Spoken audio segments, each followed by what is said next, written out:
Russia and Egypt may soon circumvent the unit of international trade, the dollar, in favor of their local currencies while trading with each other. We have the details. Hello and welcome to Global Business. As another trading week begins, we're bringing you up to speed with all the latest developments on the business front. I am Penina Karibe in Nairobi. There is plenty coming up this half hour, including these stories. Postponing elections deals another blow to a battered Nigerian economy. And Somalia calls for the U.S. government intervention to keep diaspora remittances flowing into its economy.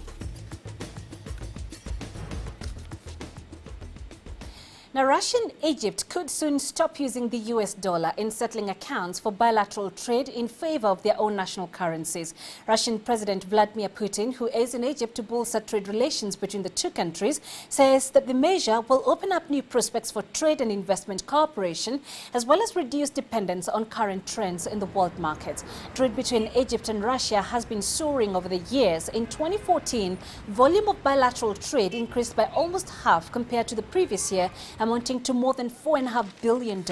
Moscow imposed a full ban of EU, US, Australian, Canadian and Norwegian food exports to Russia on August 7th for a year. Amid Russian sanctions, Egypt said that it was ready to boost agricultural deliveries to Russia by 30%. Right, so let's join CCTV's Yasser Hakim. He joins us live from the Egyptian capital, Cairo. So Yasser, Russia and Egypt might soon stop using the US dollar in settling accounts for bilateral trade and instead use their own national currencies. But what will they benchmark their exchange rate on? Well, again, yes, Egypt, it's the first time for Egypt to try this approach. And as we understand, experts are working hard and officials on how to do it and whether they will be able to do it in the first place. It's not been confirmed yet that they will go ahead with it. But there are now extensive studies to see how it will be done. But what we understand is that simply it's still going back to the dollar.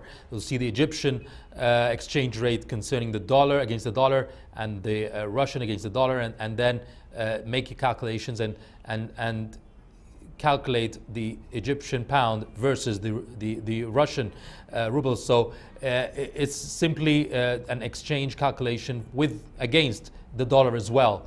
So it's as simple as that at this point. Whether it will be done or not, it's not confirmed yet. But yes, sir, from this agreement between the two countries, it looks as though Egypt and Russia are isolating themselves. Doesn't this impact their trade with other countries?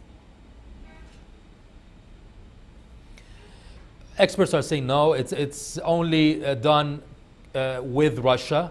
Russia says it already has this system with the CIS, with the Commonwealth of Independent States, and with China, and is going fine with Russia.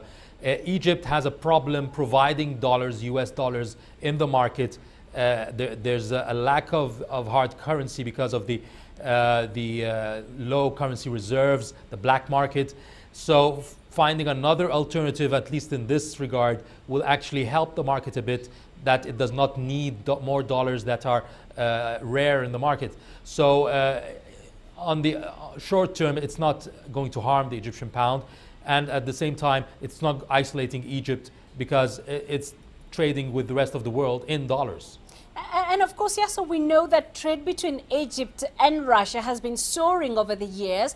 Give us an idea of how much trade takes place between these two countries. Right. You said in the intro that trade increased by at least 50 to 60% in the last year alone. It's around $4.7 billion at this point. 500 million of the 4.7 is actually Egypt's exports to Russia, which is mainly agricultural products and fruits. Those are the two main exports, and cotton. Whereas the majority are exports from Russia, mainly in petroleum products and as well as gas as well.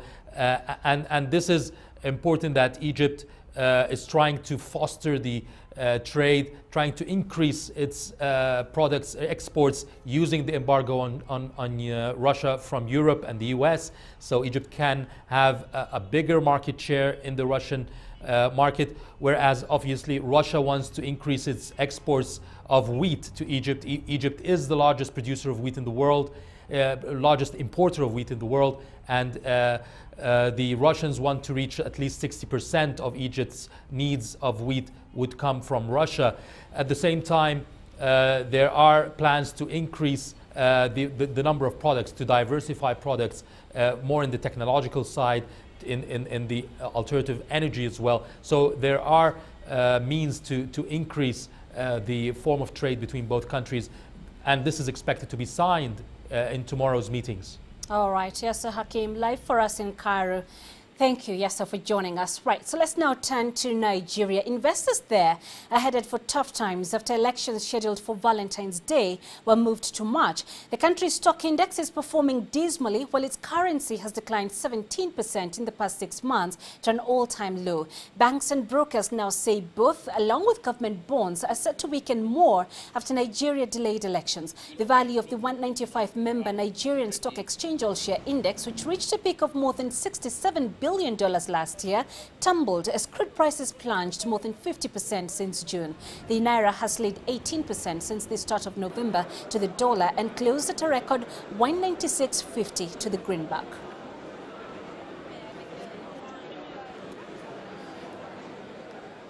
Right, so joining us now live for more is Robert Nagila. He's live for us in Port Harcourt in Nigeria. So, Robert, what are the reactions there following the postponement of the polls? Well, thank you, Penina. Immediately after that announcement was made on the postponement of the election date, we saw the opposition come out and strongly criticize that move. The ruling party itself, however, moved on. Now, in the following days since, I think that's what the opposition is now doing. Look, you still have 6 weeks to go before the election date, so that is 6 weeks of campaigning. So there's no point crying over spilt milk, and I think that's the direction we're seeing the opposition take at this particular moment. What we're going to see over the coming days and weeks is each side is basically going to go forward, try and consolidate their positions, try to gain new ground as well as we get closer to that date, because it's still a very, very close race. Penina? Robert, elections bring a lot of uncertainty because of the expected change of regime, and businessmen tend to hold up decisions during that time. So what is this uncertainty? What impact is it having on businesses there? Oh, Penina, I can tell you that it is having an impact, a huge impact, but it's nothing out of the ordinary. This is normally what we see across the entire continent as we get closer to an election date. Unfortunately, Africa has that bad tag of that is linked to the elections. So what we are seeing now is there's absolutely no new capital coming into the markets. You've got investors who are now sitting on the sideline watching very carefully to see what's going to happen, and they're basically waiting for the election to run over. Once the situation stabilizes, then they will begin to come in, because nobody basically wants to take that risk. Nobody wants to come in before an election, and if things go bad, then there is a very strong chance that you will lose quite a huge portion of your investment. So that is expected, and I think the markets were prepared for that. But of course, they will take a beating because of the uncertainty. But as soon as the situation is stabilized, then those who are sitting on the sidelines will then now begin to bring their capital into the market. Right, Penina? Robert, you did talk about the market, but two key economic indicators here, the market, stock index, like you said, and the foreign exchange, they've significantly weakened following news of the election postponement. So what other sectors are likely to get affected by this? Well, I can tell you right now that it's not just a couple of sectors, it's actually the entire all the sectors within the economy that have been affected. I'm talking about tourism as well. You will find that because as we get closer to the election, visitors will now stop coming in as much as they would have. They will still trickle in, but not in the numbers that would have been seen maybe 6-7 months ago. And this is basically because of the uncertainty. Now, the problem here, especially for the government, is capital flight. What they will be looking at carefully is to ensure that the situation is stable enough to ensure that nobody's actually taking their capital out of the markets, because then this is going to have a huge impact on the economy itself and could also have an impact on the or be a deciding factor on the outcome of the election itself. And nobody wants that, neither the opposition nor the ruling party, because for the opposition side itself, it doesn't augur well. If things go bad now, if they were to come into power, then they'll have to spend quite a huge chunk of resources and time trying to rebuild that confidence again. So both sides really watching this area very carefully, and I suspect that within the coming hours, in the next few days, we're going to see the government publicly and in the background begin to make certain noises to stabilize the market by instilling some confidence within the investors and within the markets as well, Penina. All right, certainly some interesting developments, Robert. We shall be keeping a keen eye on that. That's Robert Nagila live for us from Port Harcourt in Nigeria. Well, let's take a look now at the markets. We've been telling you all along about the Nigeria Stock Index taking a bit in there from the development. But really, the most to look at is the Egyptian one. It notched up a milestone to cross 10,000 points on Sunday. Some analysts are linking the gains to an improving Egyptian economy, as well as anticipation of a mega conference planned for next month. The index, however, dipped to 9,884.46 on Monday. The Nigerian market shed more than 200 basis points. It's 11 minutes into the hour. You're watching Global Business. We're taking a short break. We'll be right back with plenty more. Don't go far.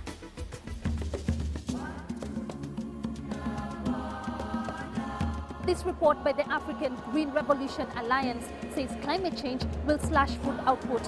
Within the next 30 years, the number of malnourished people in sub-Saharan Africa could jump nearly 40%.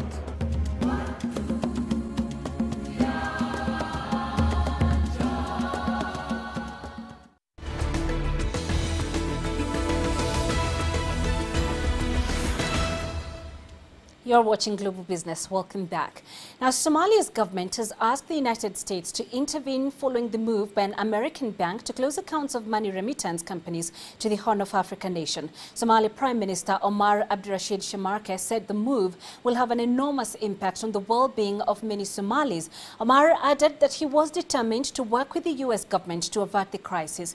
The Prime Minister's remarks came after the Merchants Bank of California discontinued its relationship with money transfer operators from February 6 this year. About 40% of all Somali families rely on remittances. The estimated annual total of $1.3 billion is more than all foreign aid and investment in Somalia combined. Meanwhile, Somali Americans say they are in a state of shock after traditional money transfer operators told them they can no longer send money back home. That's because the last major U.S. bank enabling international wire transfers has shut out these businesses, known in Somalia as hawalas. The charities Oxfam and Adesso are warning of a dramatic worsening of the humanitarian crisis in Somalia, given the heavy reliance on such remittances to help families survive. With this exclusive report, here's our Washington correspondent, Daniel Wrenches. The civil war may have ended, but in Somalia today, humanitarian agencies say 700,000 people are so malnourished that they're in imminent danger. Somali Americans like Abdi Risak Kulmi are therefore a lifeline. Who's going to help them? I am the one who send money. All my Somali community help them send the money. That's the only thing we know. The last major U.S. financial institution willing to service the wire transfers, Merchants Bank of California, has abruptly closed its doors to these Somali businesses. This is shock for me today. This is for shock. I send $50, $100 for one is a wire. If not consecutive month, send money here. We send the money people who need the money to survive. The Somali business owners have been meeting with members of Congress after months of appeals to several agencies of the U.S. government, but they've had no success. I think people will be driven by desperation to seek alternative solutions, which will probably be illegal channels. And that is, a terrible thing for both the regulatory system and for the consumers. The banks are being dissuaded by U.S. laws designed to curb potential terrorism financing.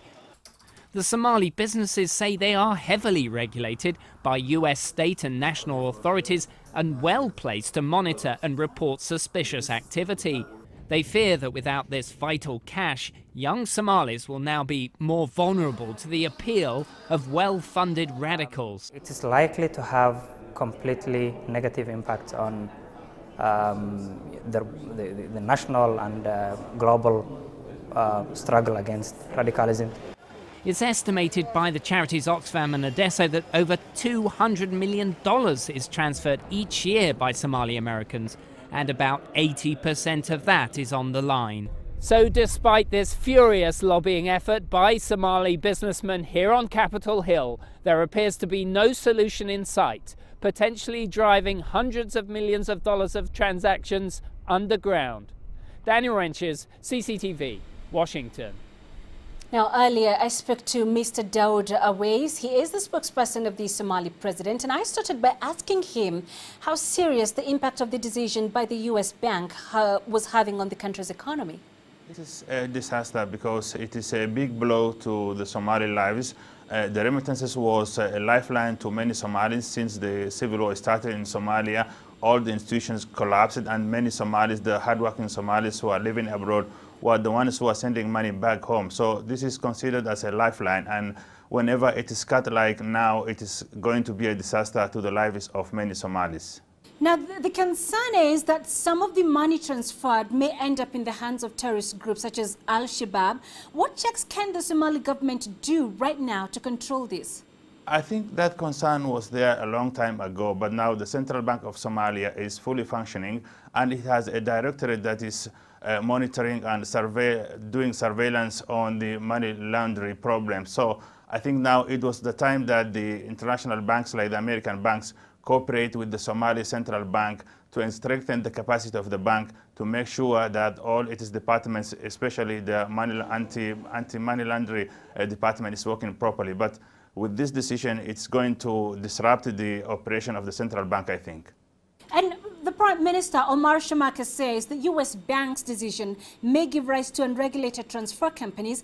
Is this not an admission of not having capacity to regulate money flow into Somalia? I don't think so, because, and as I told you before, that the central bank it is coming now from a total collapse and functioning properly, although it has not spread to the whole of the country. But what is needed is to have a cooperation from inside and the international banks to make sure that all these problems are addressed. And on the other hand is that if there is a kind of this problem, there are places that are not still in the hands of the government. And whenever there's a kind of a problem, there might be some loopholes that can be used by terrorists to channel money into the country and also fall into the hands of terrorists. You did mention earlier on that this money is the lifeline of Somalis there in Somalia. How much of these remittances are used for investments in Somalia at the moment? Approximately about 40% of Somali population depend on this money because, as I told you before, all the institutions are not working properly in Somalia. We are starting now to establish the institutions in Somalia and to create jobs. So until we reach to the level that every Somali is employed, the hardworking Somali people abroad are trying to help others in the country, and 40% of the Somali population depend on this. So you can understand how it's going to affect the Somali economy. It's not only going to affect the economy, it's also going to affect the security, because whenever there's a kind of a problem with the economy, we also expect that escalate of security problems as well. So then, Dauda, what is the next plan of action if the U.S. banks and government do not reinstate these accounts? We are looking for alternatives, and we are expecting that we are going to find a solution soon. But we are still calling the American government and the American banks to cooperate with Somali government and Somali banks to make sure that this procedure is addressed together, and also we have a solution to this problem, and the services of the Somali remittances are allowed to work inside Somalia and also in U.S. banks. My conversation earlier on with Daud Away speaking to us from Mogadishu. Now, getting public transport services has become a nightmare in Addis Ababa, especially during the morning and evening rush hours. It has become a common phenomenon to see incredibly long queues at minibus taxi stops. In some places, people have to spend between 30 minutes to 1 hour in queues to get home or go to work. In an attempt to address this problem, the government is constructing light rail trains or trams in some parts of the city to ease congestion. Project has been at the heart of Ethiopia's growth and transformation plan are railway, road and dam projects to give the landlocked nation cheaper power and reliable transport. One of these projects is a new metro line, the first urban light railway network in sub-Saharan Africa. The $475 million metro rail system will transform the lives of the more than 5 million people in the capital, where commuters currently wait in long queues before they are crammed onto buses and minivans. It's a nightmare, especially during rush hour in the morning and in the afternoon. It takes you hours to reach your destination. You can spend up to an hour in the queue. Then there is a road construction issue, which causes congestion. You cannot reach your workplace in time. There's a big problem in transportation because the demand and the supply in the taxi service just don't match. Hefty state-led investment has kept the economy of Africa's second most populous nation growing at more than 8% a year for over a decade. But some in the transport industry say costs such as high fuel prices still make things difficult. The major problem you're facing here is one of the roads being cut off here and there. To find a solution, one must know what the real issue is. But you also face high fuel prices and shortage of spare parts when cars break down. This forces us to increase our prices. The metro line is being constructed by the China Railway Engineering Corporation, largely financed through a loan from China's Exim Bank. The state-run Ethiopian Railways Corporation signed an agreement this month that will see Shenzhen Metro, the enterprise managing the Chinese city subway system, operate the lines for a period of 41 months alongside CREC. When this project is completed and start operation, it will have a big contribution to the public transport demand in the city, especially in the major arterials of the city. So we believe that will have a great impact in alleviating the problem of transportation in the city, particularly in the corridors that the LRT is running in phase 1. Other African capitals with either subway systems or light rail networks are Cairo, Algiers and Tunis. South Africa has an extensive system linking several cities as well. Maria Galang, CCTV. Consultancy McKinsey & Company says the world's debt mountain is now almost $200 trillion. That's up by 57 trillion. This is despite numerous promises to tackle debt after the global financial crisis in 2008. Here's a look at which countries have the biggest chunks of debt. The world is still addicted to debt. Global debt levels show no sign of abating, despite promises made after the financial crisis to reduce borrowing. A new report by McKinsey shows governments, households, companies and banks owe $57 trillion more than they did in 2007, or 17% of GDP. Ireland, Singapore, Greece, Portugal and China have seen their debts grow the most, according to the report, while only 5 of the big economies managed to reduce their debt burdens. Edward Hadas is Reuters' Breaking Views economics editor. That has to be concerning because excessive levels of debt were identified as one of the main causes of the last crisis. Governments have borrowed heavily to fund bailouts and help boost demand in the recession. Household debt too has risen. McKinsey warns 7 countries may face potential vulnerabilities because of it. Greece knows all too well the pain a mounting debt pile can bring, but it may be reassuring for the country, if no one else, to know that it's not alone. Let's look at commodity prices now, and gold edged up on Monday, trying to rebound from a 3-week low hit in the previous session, as European equities suffered from soft Chinese trade data coupled with worries about Greece, where a steady dollar capped the upside.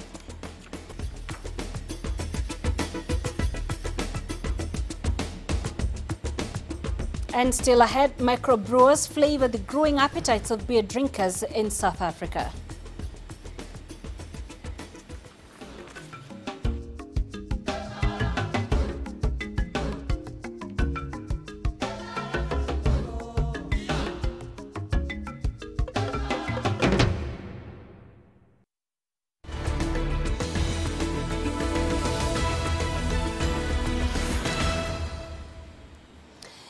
market in South Africa is dominated by sub-miller, but it appears that there is a niche for microbrewers looking to provide a different taste to a market looking for something different.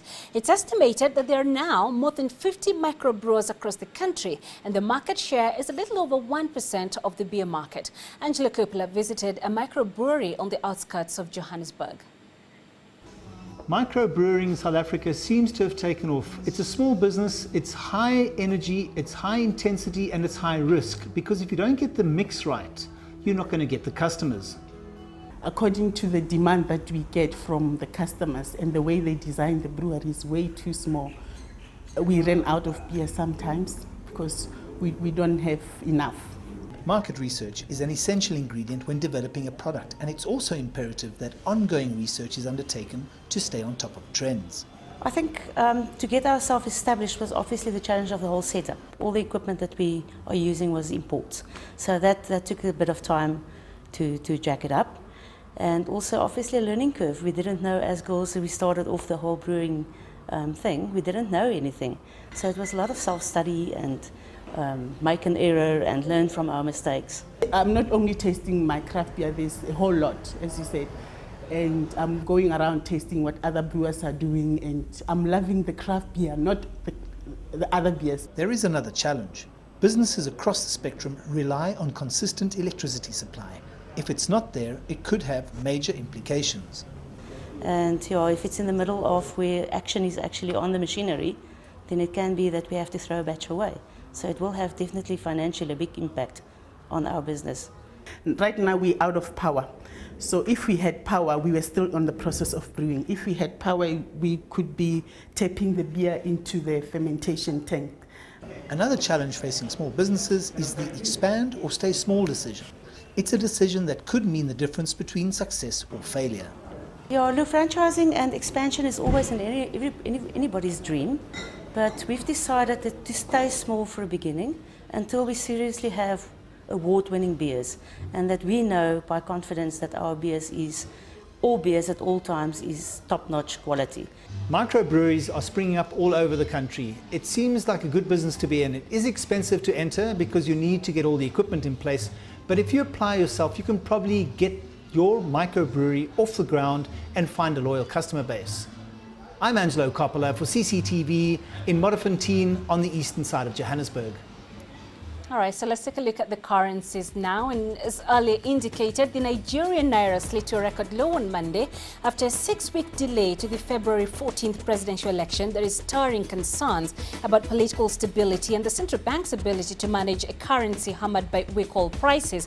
Now, despite central bank intervention, the currency of Africa's biggest economy and top oil producer closed at 196.25 against the dollar, extending its slide since the start of November to 18%. While in global business tomorrow, we keep an eye on the visit by Russian President Vladimir Putin to Egypt. And the Uganda Securities Exchange is on course to launch into automated trading. And that's it on Global Business tonight. Do send your feedback to Global Business Africa at cctv.com. You can visit our Facebook page, CCTV Africa, and you can also stay in touch with Global Business on Twitter using the handle at CCTV News Africa. I'm Penina Karibe. Thank you for your company.